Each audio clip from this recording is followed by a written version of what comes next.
வருகிறோம். அரசியல் கட்சிகளின் ரோட் ஷோக்களுக்கான வழிகாட்டு நெறிமுறைகளுக்கு எதிராக தவேக வழக்கு தொடுத்திருக்கிறது.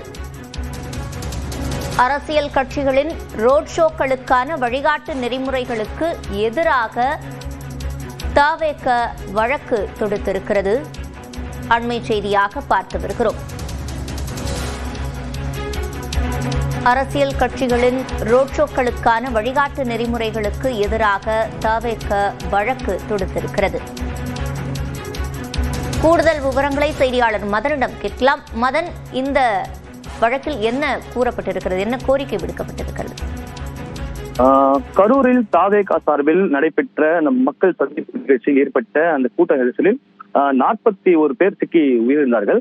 இதைத் தொடர்ந்து உயர்நீதிமன்றத்தின் உத்தரவின்படி அரசியல் கட்சிகளின் அந்த ரோட் ஷோ நடத்துவதற்கான அந்த வழிகாட்டு நெறிமுறைகள் வகுக்க வேண்டும் என்று ஒரு உத்தரவு பிறப்பிக்கப்பட்டது.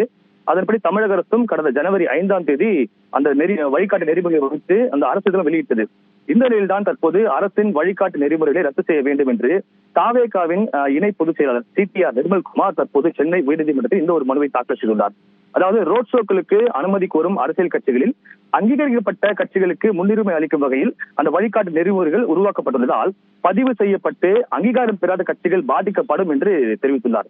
அதே போல அந்த வழிகாட்டு நெறிமுறையில் கூறப்பட்டுள்ள நிபந்தனைகள் பின்பற்றுவதற்கு சாத்தியமில்லாத வகையில் உள்ளதாகவும் கட்சி நிகழ்ச்சிகளுக்கு அனுமதி பெற முடியாத நிலை ஏற்பட்டுள்ளதாகவும் தெரிவிக்கப்பட்டுள்ளது. எனவே இந்த ஒரு வழிகாட்டு நெறிமுறைகளில் அரசின் பொறுப்புகள் கட்சிகள் மீது திணிக்கப்படுவதாகவும் ஒரு குற்றச்சாட்டும் எடுத்து வைக்கப்பட்டுள்ளது. தற்போது அறிவிக்கப்பட்டுள்ள இந்த வழிகாட்டு நெறிமுறைகளுக்கு எதிராக தவேக அளித்த அந்த பரிந்துரை கூட தமிழக அரசு பரிசீலிக்கவில்லை என்றும் தெரிவிக்கப்பட்டுள்ளது.